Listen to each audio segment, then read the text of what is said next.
Selamat datang di channel Simar Imam. Sembari mendengarkan tinggalkan like dan komentarnya bosku. Jangan lupa pasang headset kalian. Siapkan kopi dan camilan. Lupakan kenangan tentang mantan. Mari kita dengarkan sambil rebahan. Kembalinya Sang Raja. Bab 111. Apa yang terjadi? Yang Guangjiang yang terkenal sebenarnya memanggilnya Tuan Su. Sebelumnya, semua orang mengira pertempuran sengit pasti akan terjadi antara Su Chen dan Yang Guangjiang. Tapi sekarang, Tuan Su telah membuat Yang Guangjiang menyerah tanpa melakukan apapun. Yang disebut perang tanpa pertumpahan darah tidak lebih dari itu. Tapi pemandangan seperti itu masih belum bisa dibayangkan semua orang, itulah Yang Guangjiang yang terkenal. Kakek, apa yang kamu lakukan? Yang Tianming berteriak putus asa, oke, mengapa kamu membungkuk padanya? Dialah yang ingin membunuhku. Binatang, diamlah, kamu berani berbicara omong kosong di depan Tuan Su, kamu mencari kematian. Su Chen tersenyum. Dia tidak pernah mengira Yang Guangjiang akan seperti ini sebelumnya. Sepertinya kamu mengenalku. Su Chen berkata dengan ringan. Tentu saja, reputasi Tuan Su sangat terkenal di Jiangnan. Jika Anda tidak mengenal Guru Su, mengapa Anda masih berada di Jiangnan? Yang Guangjiang berkata dengan nada menyanjung. Saat itulah Yang Tianming menemukan bahwa apa yang terjadi di depannya bukanlah ilusi. Kakek benar-benar menyerah pada Su Chen bajingan itu. Kakek, apa yang kamu lakukan? Yang Tianming berteriak, meskipun anak ini memiliki kekuatan, bukankah kamu memiliki hubungan yang sangat baik dengan Sekte Tianji? Dengan kekuatan Sekte Tianji, kamu dapat membunuh anak ini hanya dengan menelepon siapapun. Mengapa kamu takut padanya? Beraninya kamu melakukannya. Kamu bajingan, kamu tidak tahu apa-apa. Yang Guangjiang mengutuk, beberapa hari yang lalu, Sekte Tianji dihancurkan oleh Guru Su. Mulai sekarang, tidak akan ada Sekte Tianji di dunia. Mendesis. Mendengar kata-kata Yang Guangjiang, semua orang yang hadir menarik napas. Bagi mereka, berita ini sama mengejutkannya dengan Mars yang menghantam bumi. Tuan Su benar-benar memusnahkan Sekte Tianji. Suara horor di dalam stadion tidak bisa mereda untuk waktu yang lama. Karena banyak orang yang hadir pernah mendengar tentang Tianjimen dan mengetahui betapa kuatnya mereka. Tapi itu adalah sekte yang sangat kuat yang dihancurkan oleh Master Su secara diam-diam, dan tidak ada berita yang tersebar sama sekali. Hanya Master Su yang bisa melakukan metode mengerikan seperti itu. Tidak heran orang-orang seperti Yang Guangjiang berperilaku jujur setelah bertemu Guru Su. Sebagai perbandingan, hanya anggota keluarga yang bukanlah apa-apa di hadapan Guru Su. Tuan Su, putra pemberontak dari keluarga yang telah menyinggung Yang Mulia. Mohon maafkan saya Tuan Su dan selamatkan nyawa cucu saya. Kami bersedia memberikan kompensasi. Lupakan tentang kompensasi. Su Chen tersenyum dingin, menggelengkan kepalanya dan berkata, entah dia mati, atau keluarga yang mati bersamanya. Pilih salah satu. Mendengar ini, Yang Guangjiang langsung membeku. Yang Tianming adalah satu-satunya cucunya. Jika dia meninggal, keluarga yang tidak akan memiliki ahli waris. Kakek, kamu tidak bisa mendengarkannya. Kamu harus menyelamatkan hidupku. Aku sudah tahu aku salah. Yang Tianming seperti orang gila, memeluk erat paha Yang Guangjiang, dan tidak ada jejak tuan muda tertua dari keluarga Yang. Mengapa? Yang Tianming menghela nafas tanpa daya dan berkata, Cucu, jika kamu melakukan sesuatu yang salah, kamu harus membayar harganya. Pergilah dengan tenang. Kakek akan membakar lebih banyak uang kertas untukmu setelah itu. Kamu harus ingat bahwa di kehidupanmu selanjutnya, buka matamu dan jangan menyinggung orang yang tidak seharusnya Anda sakiti. Kakek, kamu tidak bisa melakukan ini padaku. Seseorang, bawa dia pergi. Yang Tianming telah ditangani, dan Su Chen berencana untuk pergi saat ini. Ayo pergi. Su Chen berkata pada Lin Ruohan. Oh. Lin Ruohan mengangguk seperti ayam mematuk nasi, lalu dengan patuh mengikuti Su Chen kembali ke Villa Haitang. Kenapa kamu menatapku seperti itu? Ketika mereka sampai di rumah, mata Lin Ruohan tidak pernah lepas dari Su Chen, dan terus menjelajahi tubuhnya. Seolah ingin membantunya melewatinya. Saudara Chen, apa yang kamu lakukan selama 3 tahun kamu pergi bekerja? Ayahku telah bekerja selama bertahun-tahun, tetapi dia belum pernah mencapai statusmu hari ini. Terlebih lagi, kamu baru saja kembali ke Linyang, dan itu sudah terjadi. Kurang dari 2 bulan. Bagaimana Anda melakukannya agar orang-orang besar di bidang keuangan itu patuh? Saya yakin. Apakah kamu dibayar? Lin Ruohan menatap Su Chen dengan jijik dan mengerutkan bibirnya. Saudara Chen, saya tahu kamu adalah petarung yang baik, tetapi orang-orang itu memiliki pengawal. Bagaimana kamu bisa mengalahkan mereka? Kenapa kamu tidak bisa mengalahkanku meskipun kamu memiliki pengawal? Logika macam apa yang kamu miliki? Su Chen berkata tanpa berkata-kata. Tapi pengawal itu sangat kuat. Aku mau tidur. Sebelum Lin Ruohan selesai berbicara, Su Chen ditolak. Karena apa yang terjadi pada saya selama 3 tahun terakhir ini tidak dapat dijelaskan dengan jelas walaupun saya membicarakannya selama 3 hari 3 malam. Keesokan harinya, ketika Su Chen keluar dari sekolah, dia tiba-tiba menerima nomor yang tidak dikenalnya. Apakah itu Tuan Su? Setelah mengangkat, ujung telepon yang lain berkata dengan hormat. Ini aku. Puan Su, saya Su Sihan. Masalah yang Anda minta saya selidiki telah diketahui. Apakah Anda punya waktu sekarang? Saya ingin berbicara dengan Anda. Bisa. Kali ini Su Chen tidak ragu-ragu dan langsung menyetujuinya. Pergi saja ke Bar Wei Changtian. Oke, semuanya terserah pengaturan Tuan Su. Karena sekolah menengah nol. Satu lini yang relatif dekat dengan Bar Wei Changtian, Su Chen tiba beberapa menit lebih awal. Sejak dibuka, Bar Wei Changtian sangat sibuk. Banyak pria dan wanita datang ke sini setiap hari untuk melampiaskan hasrat tubuh mereka. Ketika Su Chen tiba di sini, bawahan Wei Changtian, Wang Meng, segera melihat Su Chen. Puan Su, mengapa Anda tidak memberitahu saya saat Anda sudah di sini agar saya dapat meminta seseorang untuk menjemput Anda? Tidak perlu, datang dan duduk saja di sini, tidak perlu membuat keributan seperti itu, kata Su Chen dengan tenang. Puan Su, Bos Wei keluar untuk membicarakan bisnis. Saya akan menelepon dia sekarang dan memberitahunya. Su Chen melambaikan tangannya dan berkata, tidak, itu tidak terlalu khusus. Kalau begitu, semuanya terserah pengaturan Tuan Su. Wang Meng berkata sambil tersenyum. Lidian, kamu boleh berkencan denganku jika kamu mau, tapi kita harus bermain. Jika kamu menang, maka dengan enggan aku akan memberimu kesempatan. Jika kamu tidak berani bermain, jangan berpikir untuk berkencan denganku di masa depan. Saat keduanya berbicara, suara yang sangat jelas terdengar dari depan. Melihat ke bawah tanpa sadar, saya menemukan bahwa orang yang berbicara adalah seorang gadis jangkung dengan kulit putih, mengenakan celana pendek denim setinggi pahanya, dan t-shirt putih besar di bagian atas tubuhnya.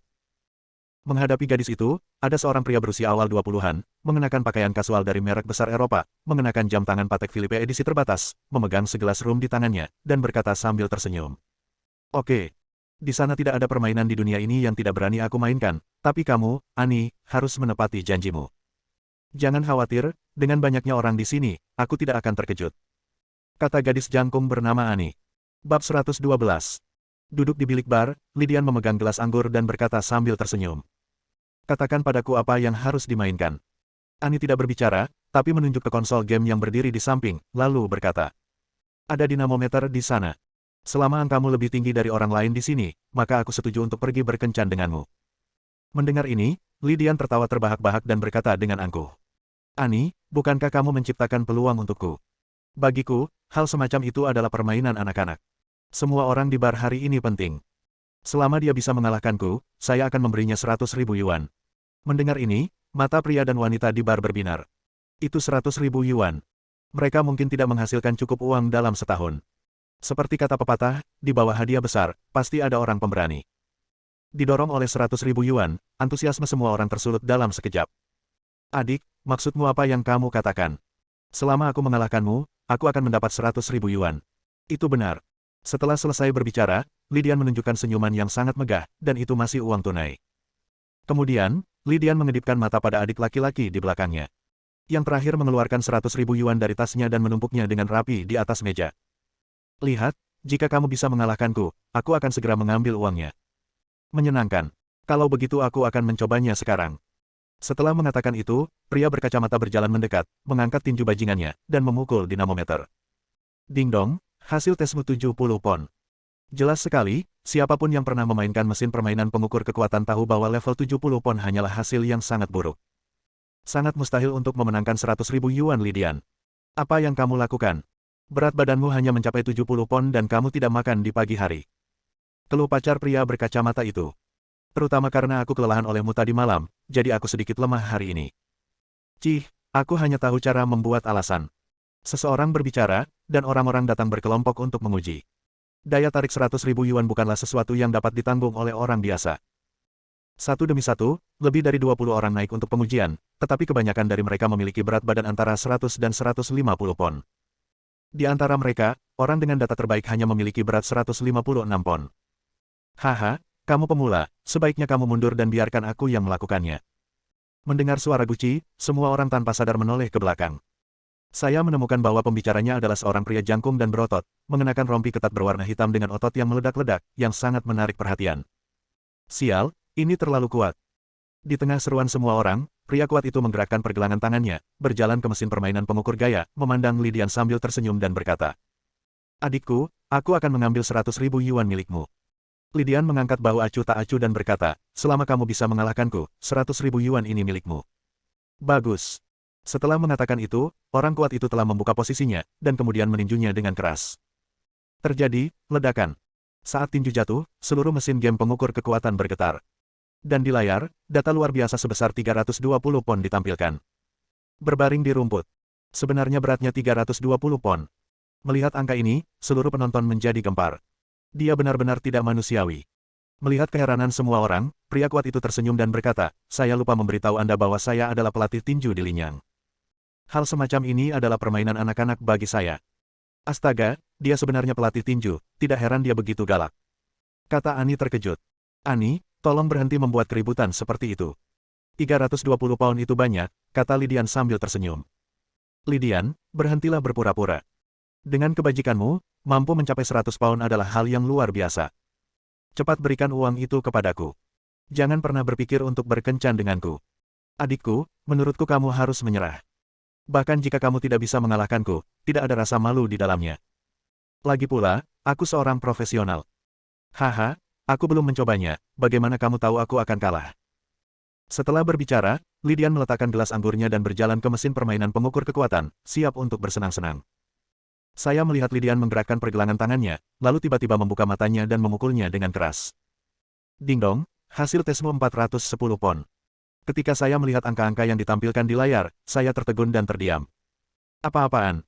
410 pon. Tubuhnya sangat kurus, tapi dia benar-benar bisa mencapai angka setinggi itu. Ini sungguh luar biasa. Melihat angka 410 pon, orang kuat pun menyusut. Memalukan sekali. Annie, begini, menurutku tidak ada orang di sini yang bisa melampauiku, jadi bisakah kita berkencan? Ini. En tidak bisa berkata-kata. Selain itu, dia telah menemukan pria kuat itu sejak lama dan berpikir bahwa Lydian pasti bukan lawannya, jadi dia memutuskan untuk memainkan permainan seperti itu. Tanpa diduga, ternyata itulah yang dia inginkan. Apa terburu-buru? Aku belum menghabiskan anggurnya. Setelah mengatakan itu, Annie meminum jus tersebut dengan canggung, dengan ekspresi enggan. Melihat lelucon di lapangan, Su Chen tersenyum dan menggelengkan kepalanya. Diperkirakan Susihan akan segera tiba dan akan menunggunya di dalam kotak. "Tuan Su, bermalas-malasan itu membosankan, kenapa kamu tidak pergi dan bersenang-senang?" Wang Meng berkata sambil tersenyum. "Aku tidak tertarik dengan permainan anak-anak seperti ini, biarkan mereka bermain perlahan." Kata-kata sederhana Su Chen bisa dikatakan telah menimbulkan ribuan gelombang dengan satu batu. Lagi pula, ada banyak orang dewasa yang hadir, dan mereka semua pergi bermain. Terlalu megah untuk mengejek mereka secara terbuka karena naif. "Nak, apa maksudmu? Kamu sebenarnya menyebut kami kekanak-kanakan." Orang lain mungkin tidak berani mengatakannya, tetapi anak buah Lydian tidak takut dan meneriaki Su Chen. Su Chen menggelengkan kepalanya tak berdaya, "Kalian semua bersenang-senang bermain dengan mesin permainan pengukur kekuatan. Bukankah ini kekanak-kanakan?" Melihat Su Chen berani membantah, Lydian tidak bisa duduk diam. "Dewi Enku masih di sini. Jika dia diejek olehnya, kemana wajahku akan pergi? Wah, tahukah kamu kalau orang yang tertawa itu lebih rendah dari orang lain? Dilihat dari postur tubuhmu, kamu terlihat seperti ayam yang lemah. Aku khawatir beratmu bahkan tidak bisa mencapai 50 pon. Benar, jika kamu memiliki kemampuan, majulah dan bertarunglah." Salah satu adik laki-laki Lydian berkata. "Tetapi jika kamu takut menunjukkan kepengecutanmu, diamlah di sana dan jangan membuat dirimu tidak nyaman. Tuan muda Li kami bukanlah seseorang yang bisa membuatmu tersinggung." Kamu mengatakannya lagi. Melihat seseorang berani mengejek Su Chen, amarah Wang Meng langsung meningkat. "Berhenti." Su Chen menghentikan Wang Meng dengan santai, lalu berdiri perlahan dan berkata dengan ringan. "Lagi pula membosankan jika bermalas-malasan, jadi aku akan bermain denganmu saja." Bersambung.